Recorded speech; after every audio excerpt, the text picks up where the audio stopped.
Please, you have the question. Yes. Sheikh, regarding the Mahdi, Yeah. nowadays we are reading a lot about لقد أتت الساعة, as if like the timing is very soon. What are the signs as to you or as to the Shia doctrine that will reveal like the appearance, let's say, of Imam al-Mahdi? There are different signs mentioned in Hadith. And some of these signs are decisive and certain. Some of them are not decisive and certain. But what is important is no one can fix the time. So we have Hadith which says, كَذَبَ الْوَقَّاتُونَ. Those who fix the time and say Imam Mahdi comes next year or this year, or comes in, for example, 50 years, you should not accept. No one can fix the time. It depends on people. If people are prepared, means they are united and they are understanding what they are supposed to do. They have unity, they have, solidarity. They have established justice between themselves. It can happen. If people don't have these qualities, even after thousands of years, it may not happen. It finally happens, but we cannot fix the time. It's like coming of Jesus. There have been some Christian movements who tried to fix the time. But then the time passed and it didn't happen. So right from the beginning, we were told that no one should fix the time. So some people refer to some of those signs, but for me, those signs are not very clear and decisive. And the main thing is when I see that people are united and observe justice, for me that's the greatest sign. And before that, I don't think it's going to happen. Yeah. Yes. Sunni Muslims often blame Shias that you imbue Allah with companions. They say that you imbue 12 imams by his divine properties, like say that they are omniscient and stuff like that. So you break the doctrine of Tawheed, of monotheism. How do you reply these arguments? Yeah. The Shia believe that God is absolutely one, has no parts or partners. No one can be worshipped next to God. No one can do anything independently. Okay? So when you have these as your framework, then everything else becomes clear. Those who accuse Shia of not being really monotheist, unfortunately they have not understood some of the ideas, and they thought the Shia believe that, for example, there are partners to God, or there are people who independent from God can do something. For example, one of the ideas of the Shia is tawassul. You can call upon the Prophet or Imams or holy people for help. Okay? I can ask God directly, or I can go to the Prophet and say, please pray to God that God gives me this. Or even if Prophet has passed away, I can go to his shrine and pray to God or ask him to intercede and help me. None of them is polytheism, because in the end of the day, the only one who is doing something is God. In our normal life, if I go to my teacher and tell him, please teach me, is it polytheism? If I go to doctor and I say I am ill, please prescribe a medicine for me, is it polytheism? No. Because everyone knows that I don't believe that doctor is giving me the healing. The healing comes from God, but doctor is an agent, is an instrument. Teacher is instrument. Parents are instruments. Holy people, saints, prophets, imams also are instruments. Otherwise, everything comes from God. So we go to servants of God and ask God for their sake, or ask them to ask God on our behalf for our requests. So it's absolutely compatible with unity of God. Or, for example, the Shia believe that on the day of judgment, there is a possibility of benefiting from intercession.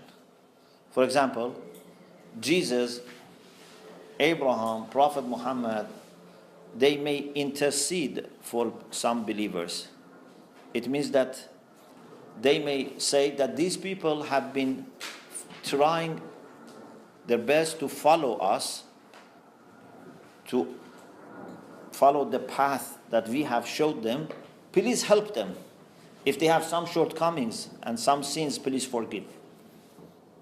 This has no contradiction with Tawheed.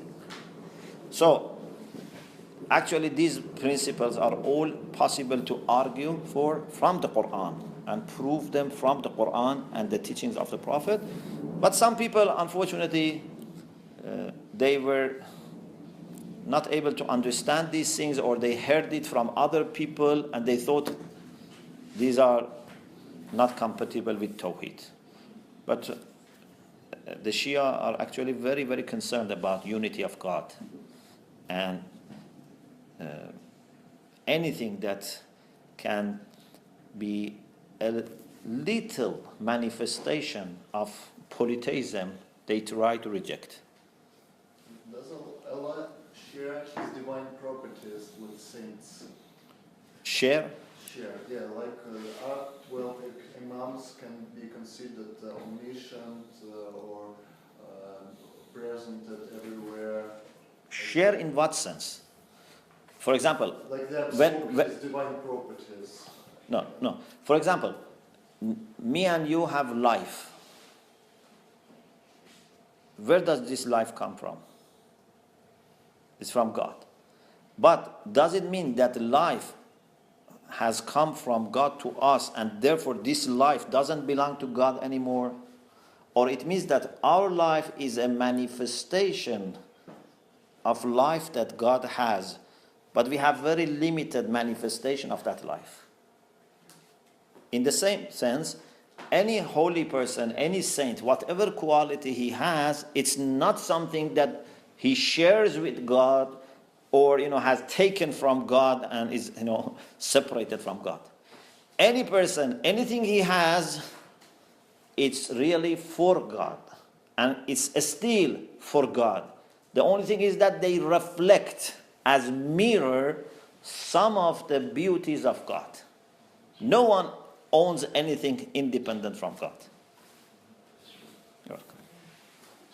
Thank you for your lecture. Yeah. I wanted to ask about, you said that there's a big amount of different prophets in Islam.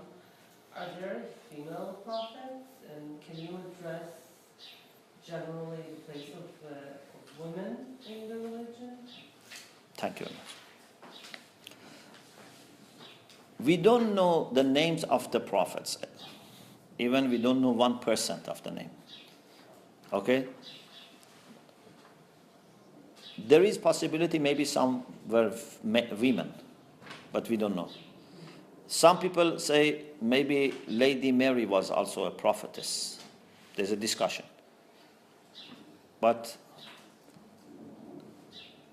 what is important is that the Quran very clearly says that both men and women can get to the highest levels of humanity, highest levels of nearness to God.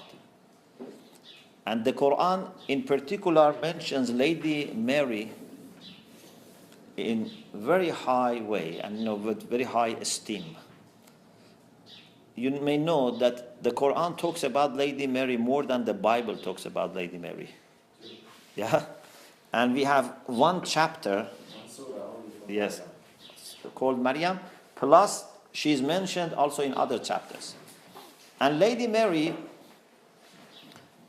is introduced in the Quran as an example for all believers, men and women. ضرب الله مثلا للذين آمنوا. God makes this example for believers. Two ladies. One is wife of Pharaoh. You know, Pharaoh.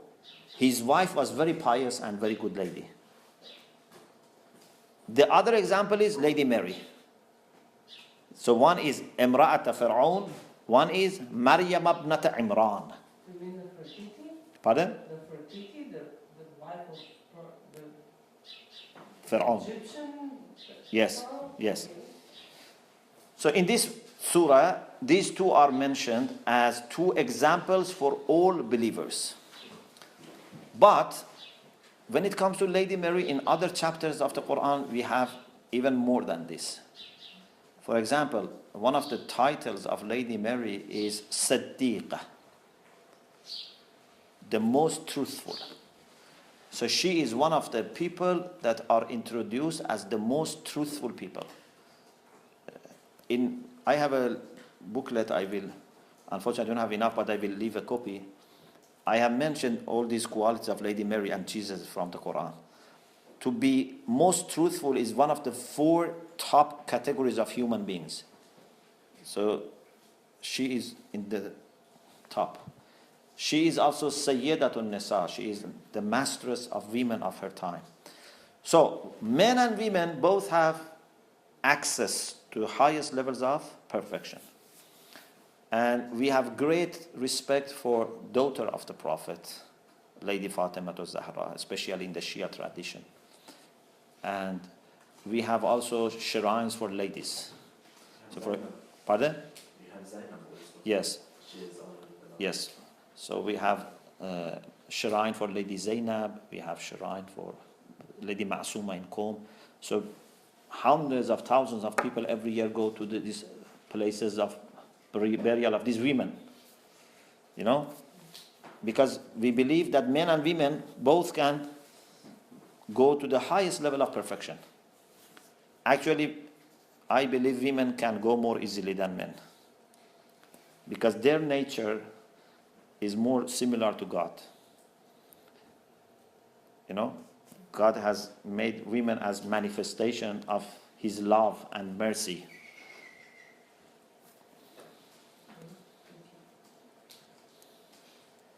Yes. I wanted to throw more light on these extremist groups who are causing a lot of violence. What really inspires them?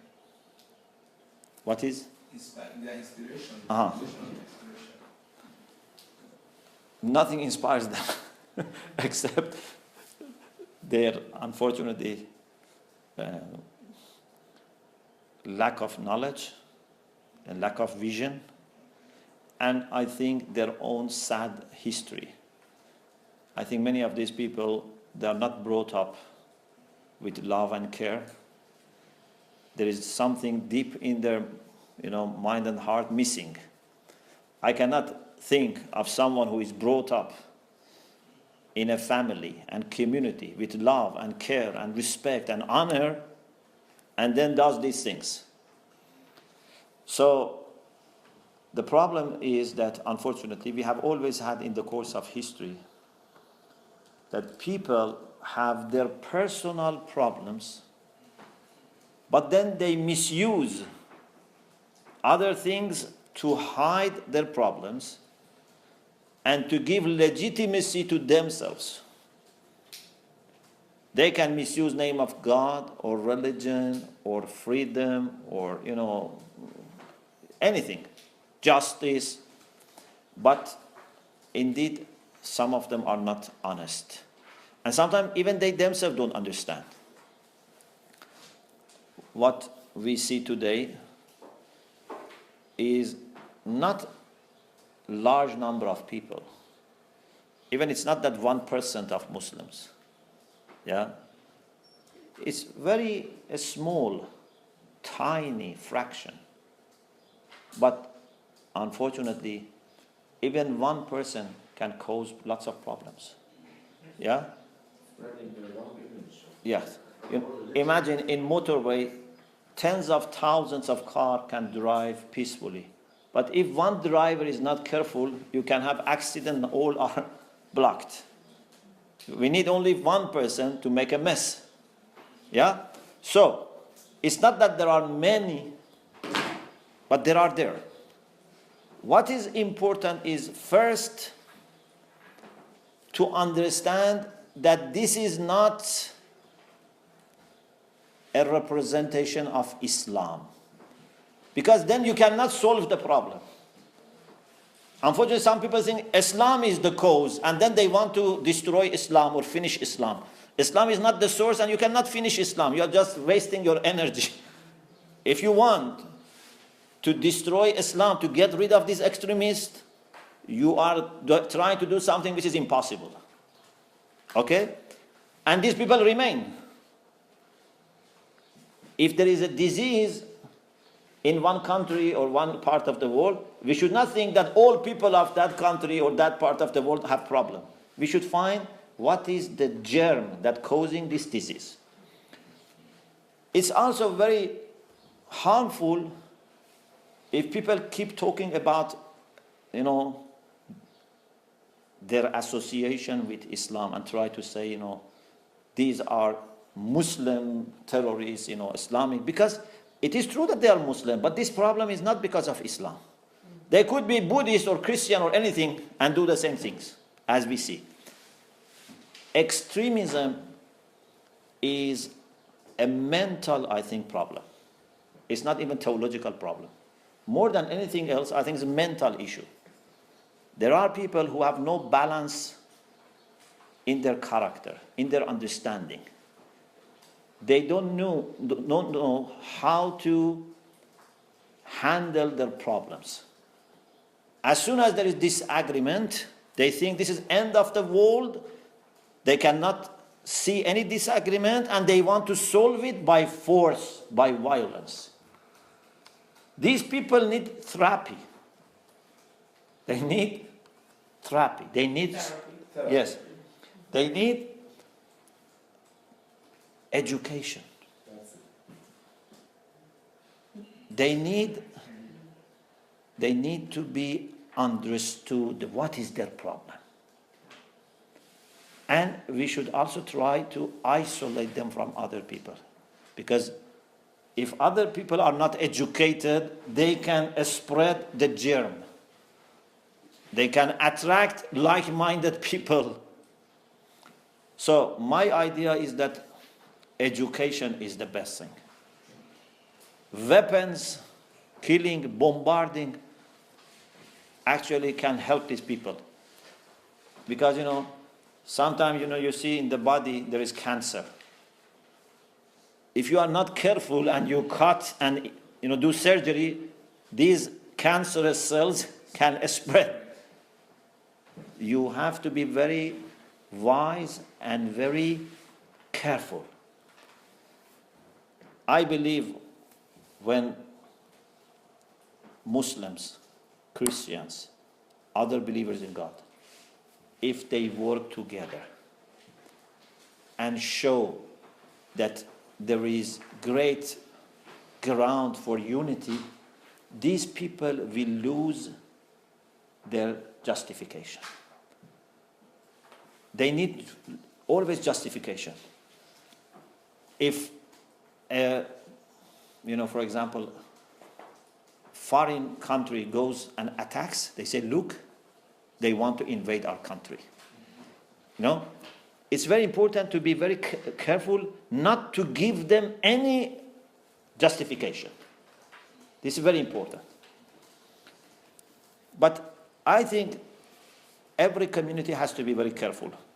Any religion, any tradition, because extremists today are not necessarily from one part of the world or from one religion. You can find seculars who are also extremists. You can find atheists who are also extremists. This is a problem that in modern society can appear everywhere. We have to be very careful.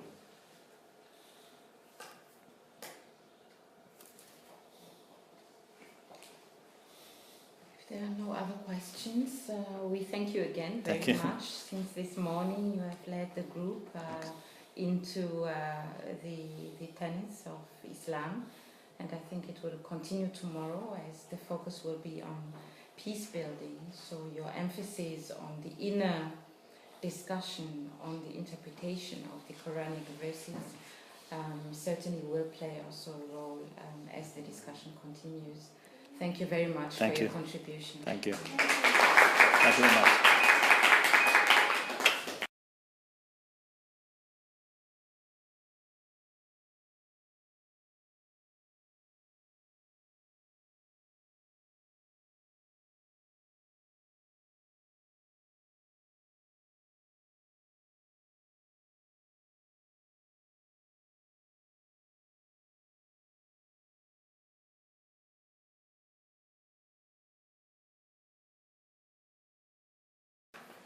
Bismillah ar-Rahman ar-Rahim.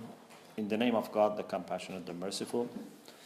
In the first session, we had a brief review of the historical background of Islam and then the life of the Prophet. And we saw how Islam started as revelation came to the Prophet Muhammad in the year 610 after Hijrah. So after that, for 13 years, he was in Mecca, and then for 10 years, he was in Medina. So altogether, he lived 63 years. And in this session, I want to talk about the sources for understanding Islam and some doctrines and practices and also moral teachings of Islam. So I have to be very brief and fast. The first source for understanding Islam is the Quran. So the Quran is the book which was revealed over a period of 23 years to the Prophet. There was a gap of 3 years, and so from the beginning to the end took 23 years, but actually revelation used to come in 20 years.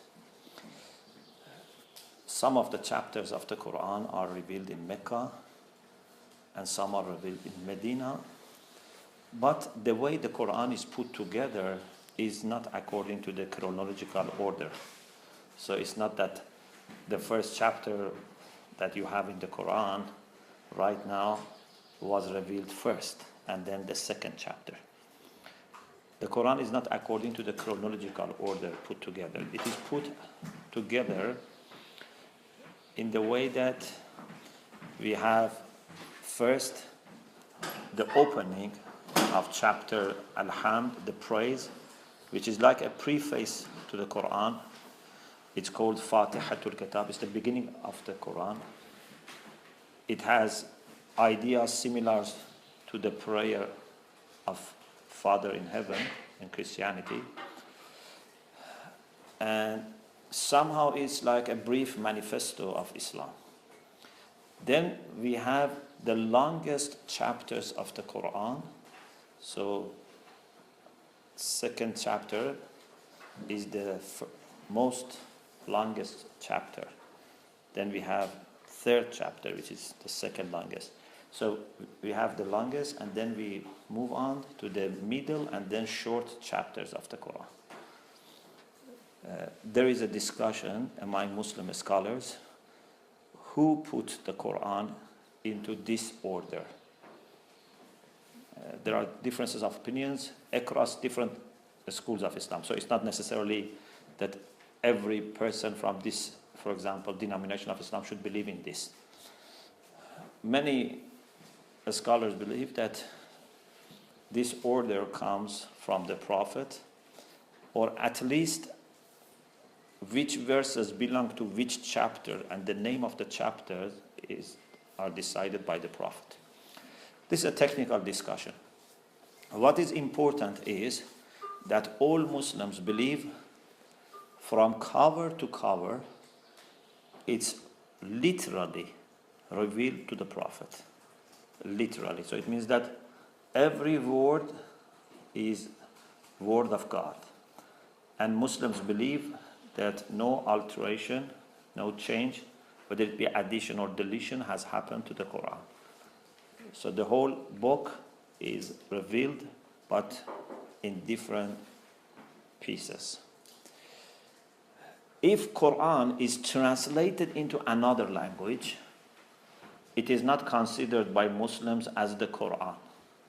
So if it's translated into even a close language or a far language, it is, for example, if it is translated to Persian or Hebrew or English or Chinese, it's not the Quran. Even if it is rewritten in Arabic, it is not the Quran. The Quran is only the actual wording that was revealed to the Prophet. Anything else becomes translation, interpretation, but the Quran has to be the original one. And this is why Muslims in their prayer, they recite the Quran and the main invocations also in Arabic. And the Quran is also made in the way that is possible to recite it in different tones, and also it's easy to remember.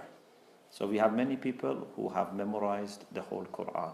So we have many, what we call huffaz, or memorizers of the Quran. So this is the most important source.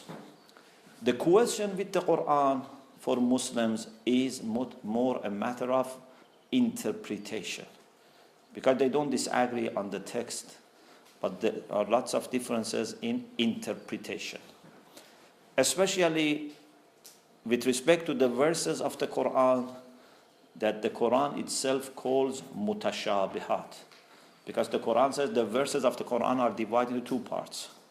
Minhu ayatun muhkamat hunna ummul kitab wa ukharu mutashabihat. Some verses of the Quran are explicit. They can only be understood in one way. These are called muhkamat. These are those verses whose meanings are very clear and firm, and these are called Ummul Kitab, the main or the mother of the book. And there are verses that have to be interpreted in the light of the first group of verses. So in this second category, we may have different interpretations. Like other religions, the interpretations sometimes have varied very much. For example, there was an issue in early history of science of kalam or theology, and still some people may have this idea that that God can be visible or not. And there were people like Ash'arites who had the idea that God is visible. You can see God by physical eyes. Some said, not in this world, but in the hereafter, you can see God by physical eyes. Many other theologians, like Mu'tazilites and Shiites, they had the idea that we can never see God by physical eyes, because something to be seen by physical eyes has to be physical and material, has to have limit, has to occupy space. God cannot be seen by physical eyes. But both groups argued from the Quran. In addition to bringing intellectual arguments, both groups, for the same idea, argued from the Quran. So sometimes you have, even in other tradition, other religions, for example, two denominations in Christianity, they may have disagreement and they both argue from the scripture. So in Islam also the same. So both groups argued from the Quran, and interestingly, in one case, both of them argued from the same verse. There is a verse about Moses asking God to see him. Because the Quran tells us that some of the Israelites used to ask Moses to show them God. And they said, لَن نُؤْمِنَ لَكَ حَتَّى نَرَى اللَّهَ جَهْرَةً. We are not going to believe unless you show us God clearly. We have to see God. So Moses knew that this is not possible, but still he conveyed the message to God and said, رَبِّ أَرْنِي أَنْظُرْ إِلَيْكَ.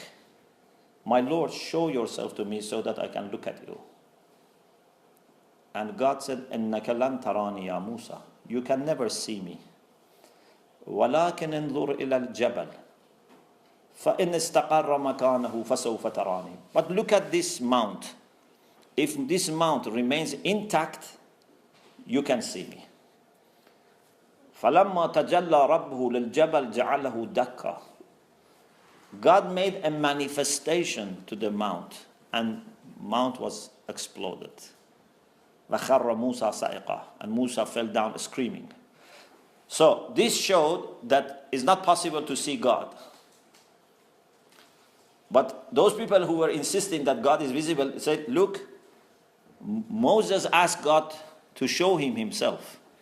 If this was not possible, Moses would not have asked him. So they argue from the same verse that it's possible to see God. But God said, you cannot see me, means you cannot see me in this world. But you can see me in the hereafter. So what I want to bring to your attention is that when it comes to interpretation of the Quran, Muslims have different opinions. And you should not think that all Muslims think the same. And there is a monolithic interpretation of the Quran. So you can find people who come with very extreme understanding of the Quran, and they may become very radical and fanatic, and you may find greatest majority of Muslims would not agree with them with this interpretation. So this is something which is very much possible. In any case, the Quran is 114 chapters, which are different in size, as I mentioned. Altogether, there are more than 6,000 verses. There is a difference in counting. So some say 6,666, but that may not be very accurate according to some counting. Anyway, it's more than 6,200 verses and 114 chapters. All the chapters of the Quran start with a similar phrase, and that is Bismillah ar-Rahman ar-Rahim. In the name of God, who is Ar-Rahman and Ar-Rahim. Some people translate the compassionate, the merciful, the most compassionate, the most merciful. But if you want to have a better understanding, more accurate understanding, Ar-Rahman is a name of God which indicates an inclusive mercy of God. So when we want to say God has mercy for all creatures, human beings, animals, plants, everything, we use Ar-Rahman. Ar-Rahim is used to refer to the mercy of God for believers.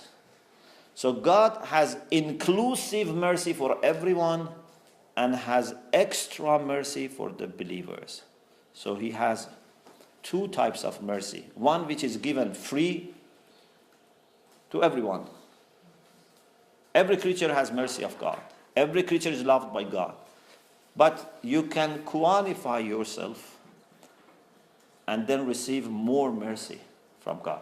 Like a teacher who is available for all students, but if there are students who want to learn more and show appreciation even over break or outside the school, the teacher can help them, give them more material, more ideas, help them. Even after they finish the school, the teacher can still help them. It's not that the teacher only cares for these people, but he has additional care for these people. So all the chapters of the Quran start with this, except chapter 9. Chapter 9 does not start with Bismillah ar-Rahman ar-Rahim. But in another chapter, which is chapter An-Naml, the ant, we have Bismillah ar-Rahman ar-Rahim in the middle. So it makes again the number of Bismillah ar-Rahman ar-Rahim equal to the number of the chapters. According to Shia scholars, Bismillah ar-Rahman ar-Rahim is part of every chapter apart from chapter 9. It means that Bismillah ar-Rahman ar-Rahim is revealed again and again at the beginning of each chapter. According to majority of Sunni scholars, Bismillah ar-Rahman ar-Rahim belongs to the first chapter, and then Muslims put it later. It's like, they copy-pasted Bismillah ar-Rahman ar-Rahim in the beginning of each chapter. But according to Shia, no, it was revealed and it's part of each chapter. Therefore, in prayer, the Shia Muslims start recitation of the first chapter, another chapter with Bismillah ar-Rahman ar-Rahim, but some non-Shia or majority of non-Shia, they don't say Bismillah ar-Rahman ar-Rahim for some recitations.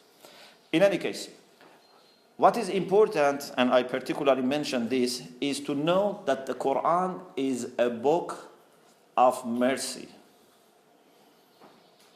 Why God, among all His names, He keeps telling us in the name of God, who is all merciful and who is additionally merciful to the good people.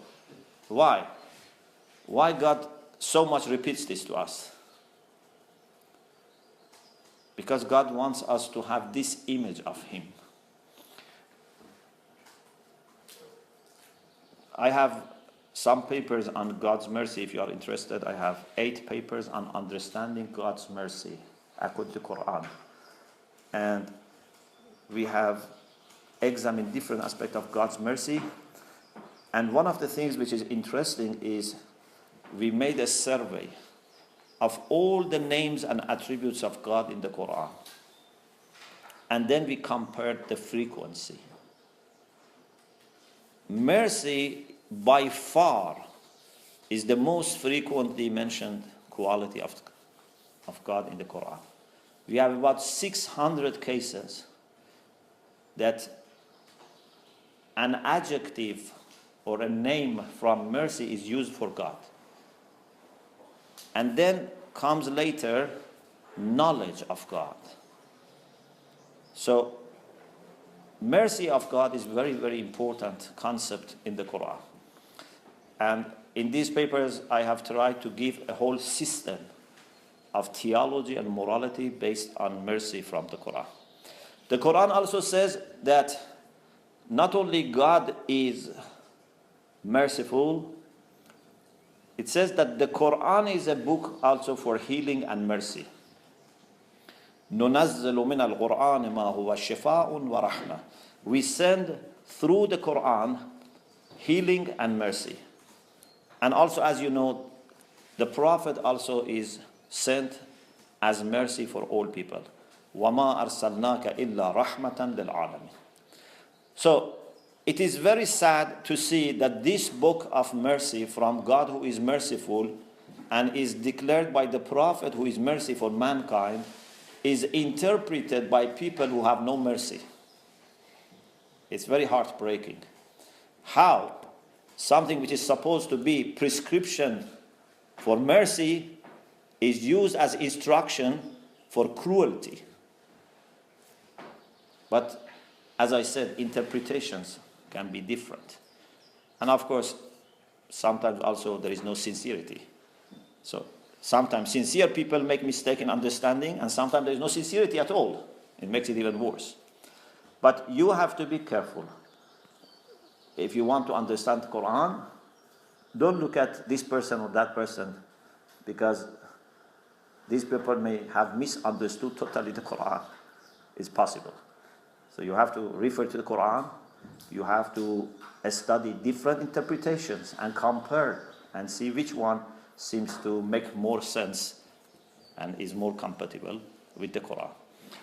The second source for understanding Islam is what we call Sunnah, which is the sayings or deeds or tacit approval of the Prophet, taqrir. Sometimes we have hadith that Prophet said this or that. Sometimes we have something about his practice.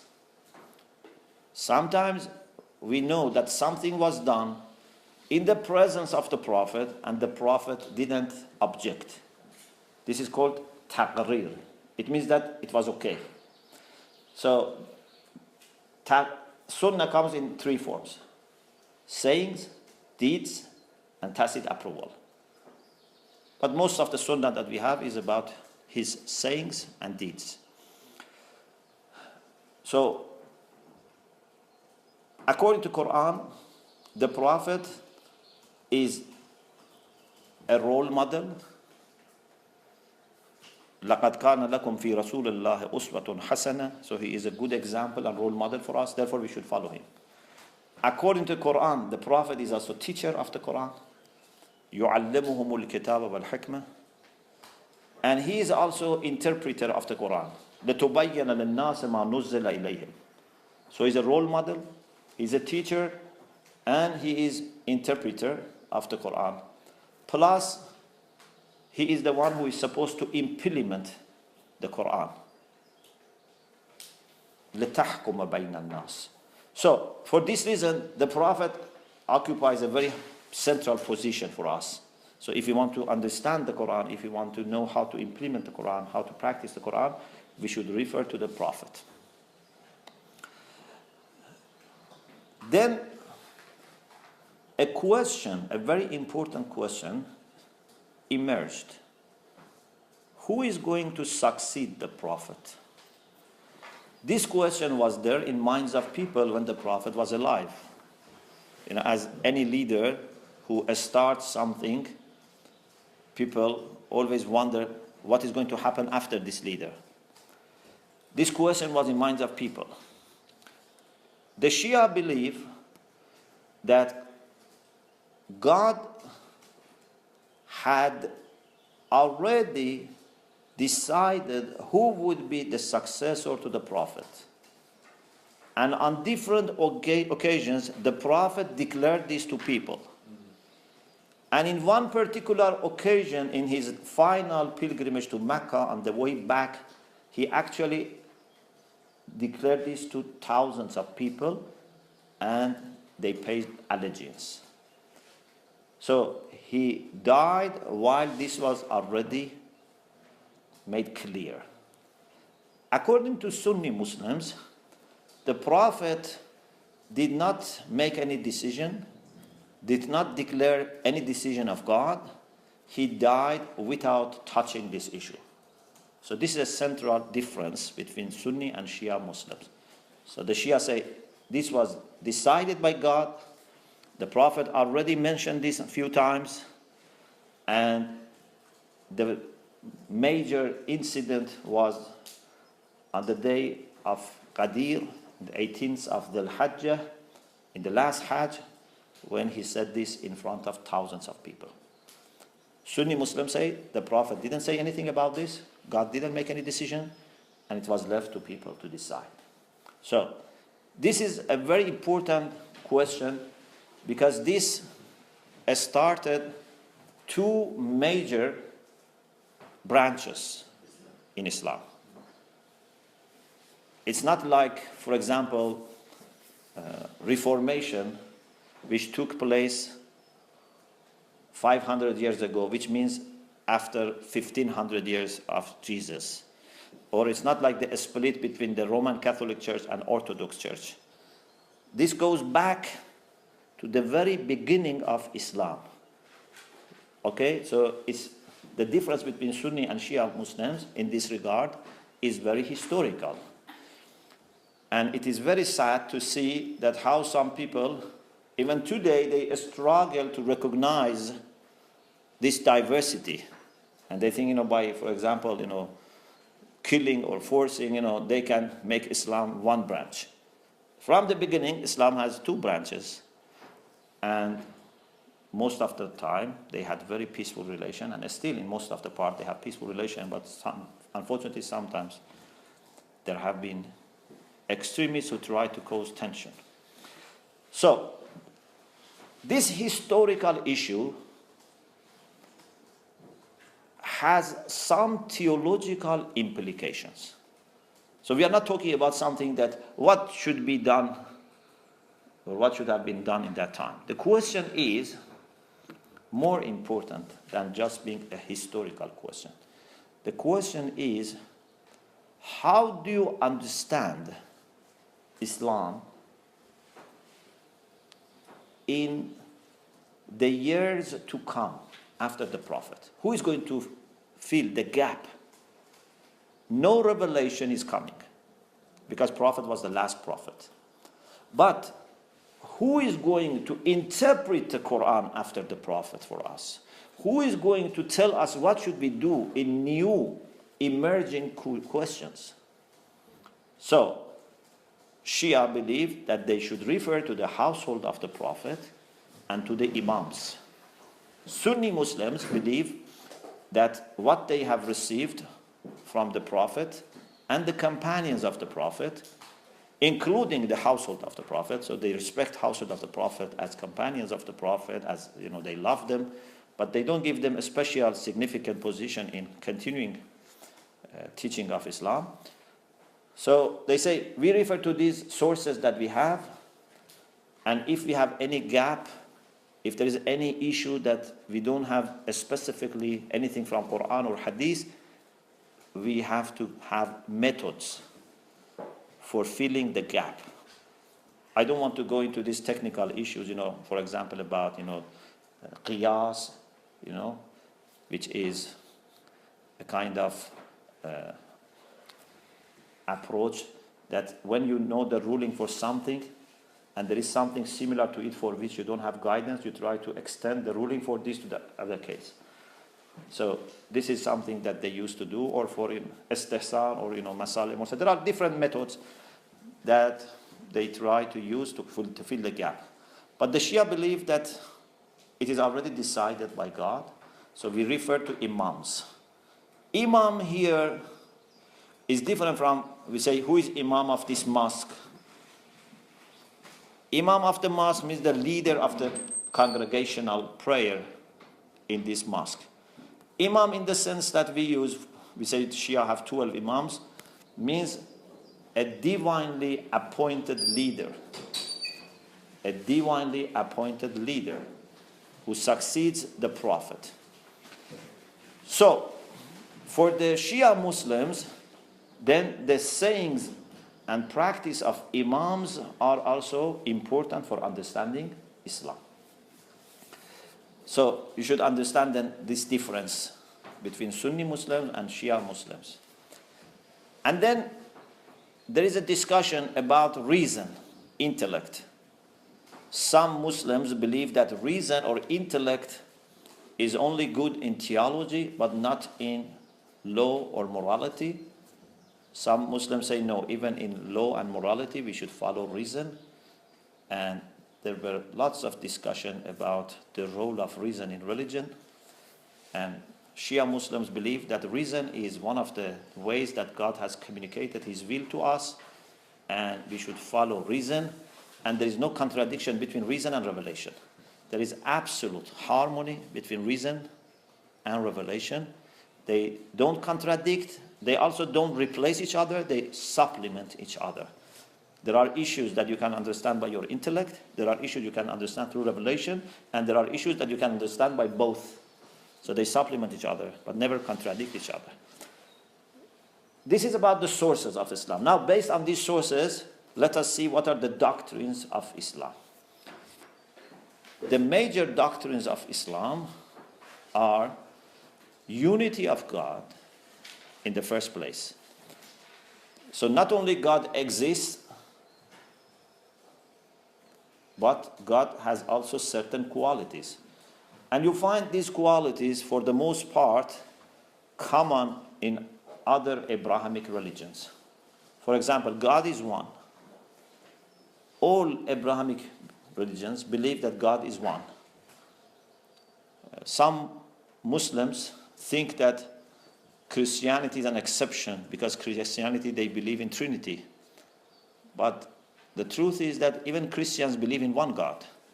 But their understanding of this God is Trinitarian. Otherwise, not that they say we have three gods.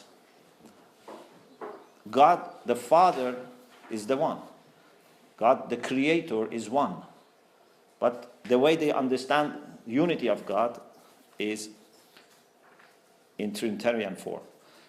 So, whether it be Christians or Muslims or Jews, they believe in one God who created the world, who is the Lord and sustainer of the world.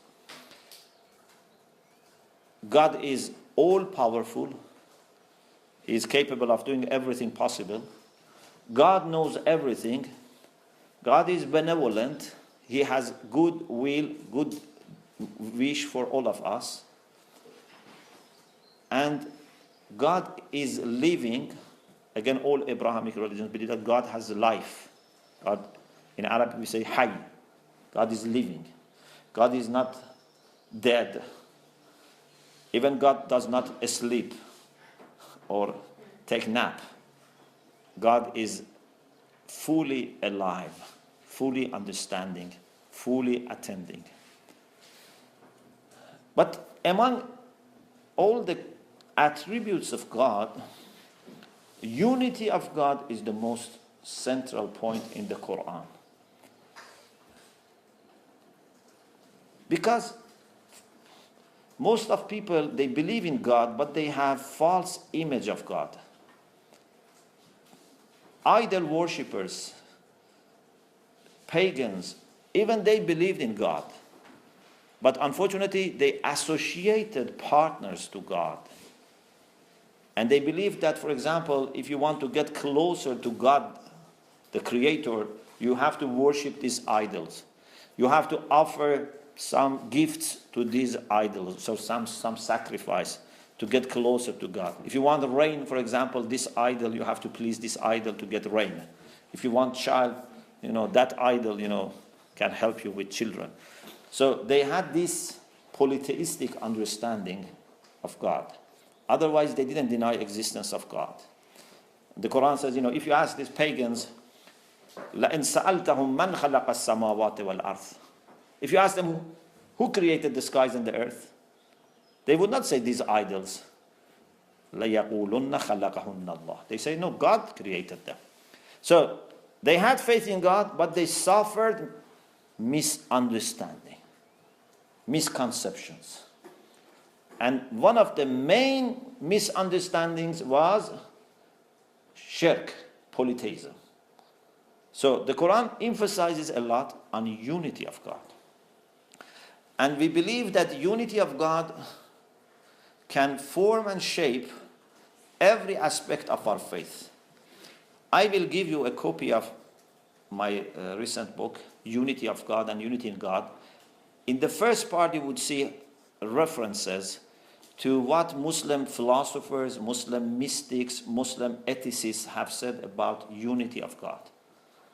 So if you believe in one God as the source of all good things and the source of beauty, and you feel that He is the only provider of all good things, you would not become jealous, you would not become greedy, you would not be hurting other people, you would not try to, kill other people, fight people. Why you are doing these things? There is one source of good who has unlimited treasure, and He is open to all of us. We don't need to go to the black market or to cheat. There is enough of legitimate supply for all of us. Another doctrine which is very important is prophethood. Muslims believe, again like other Abrahamic religions, that God has spoken to us. God has revealed to us. God has chosen some of human beings who were pious and revealed to them so that they relay to us the words of God. Of course, in Christianity there is a difference. In Christianity they believe that up to Jesus it was God revealing to the prophets, but now there is a new era and God has revealed himself by sending his son Jesus. So the word is now made flesh. So we don't have a book revealed to prophet. We have God revealing himself in the form of Jesus. But even Christianity believes that before Jesus there were revelations and books and prophets. But they don't believe that Jesus is a prophet, like Muslims who believe that Jesus was a prophet. So there is such difference, but we all accept that we are in need of God's revelation. It helps us in understanding things that we cannot understand by ourselves, and also correct our mistakes, plus gives us more determination to follow what we can understand. If you can understand yourself, that for example you have to keep your promise, you understand it by your conscience. But also a scripture tells us that you have to keep your promise. This gives you extra reason and provides you with sanction for being very careful about this issue.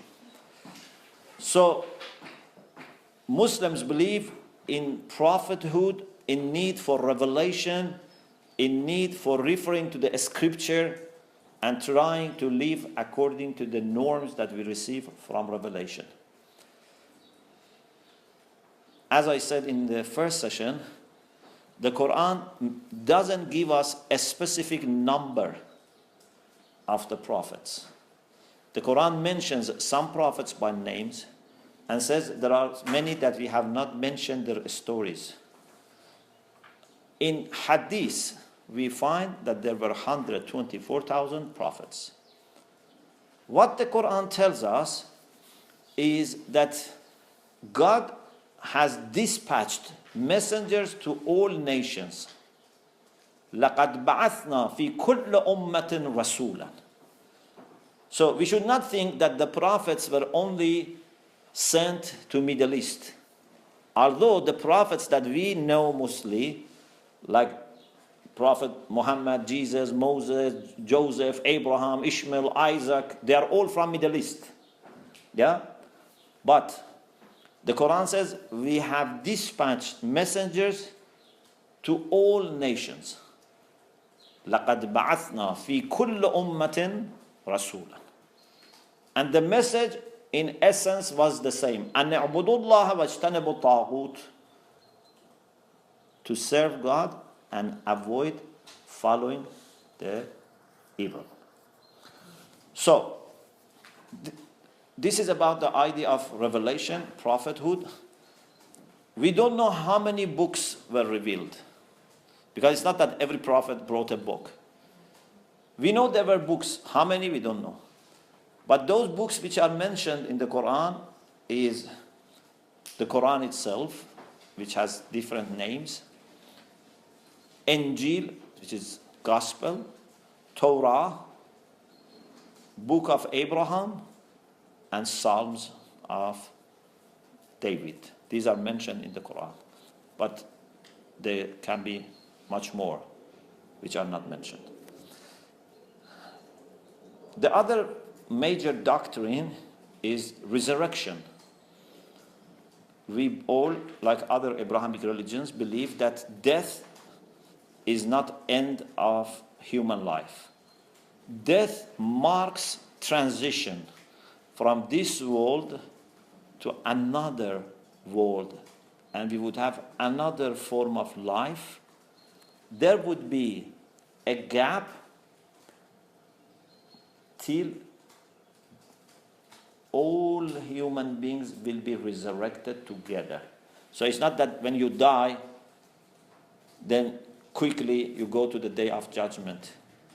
You have to wait till other people, other generations also join.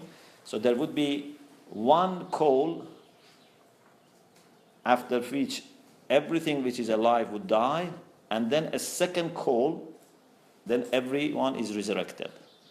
So when we are resurrected, we would be judged.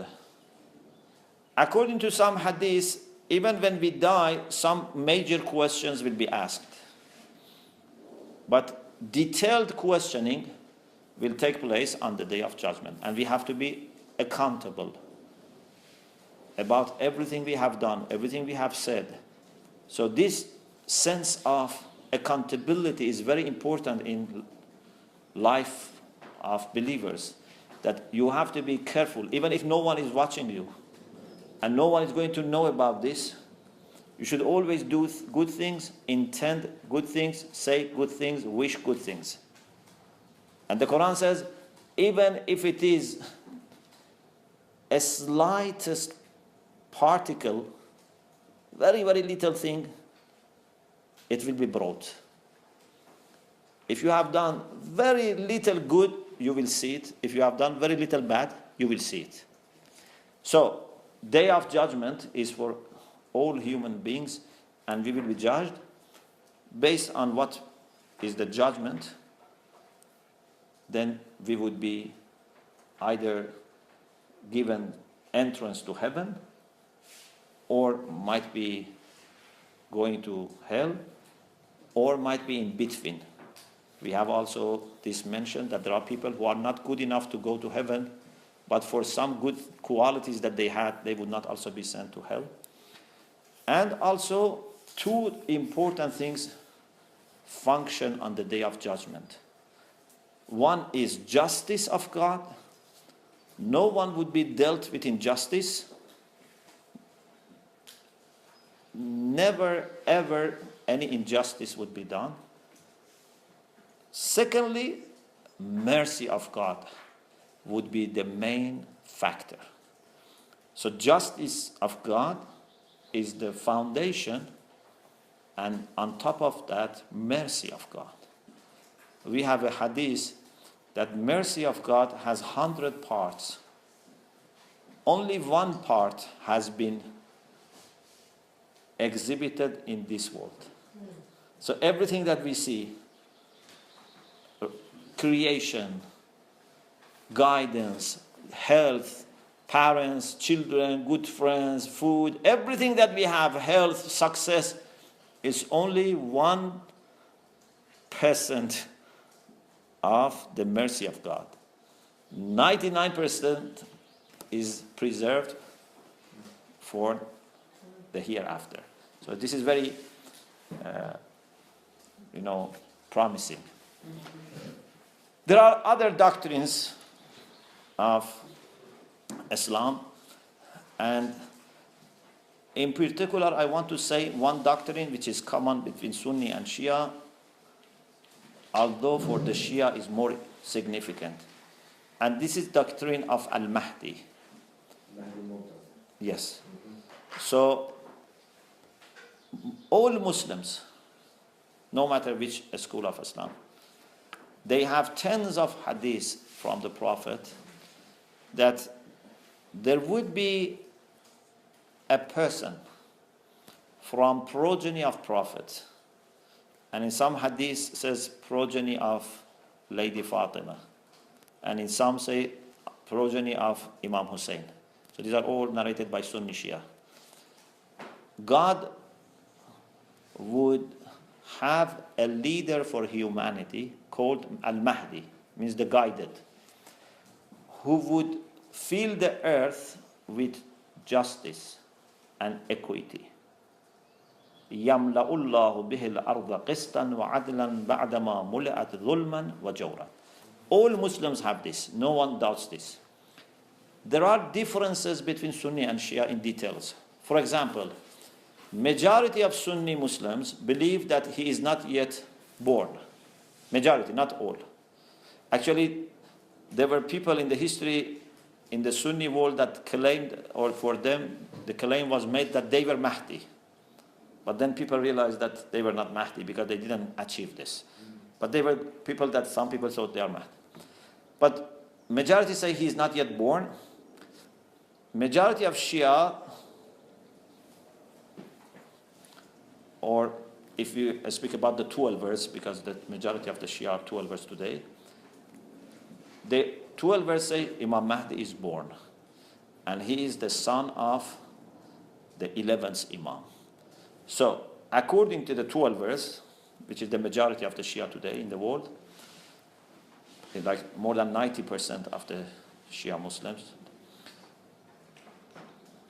in the year 255 after Hijrah,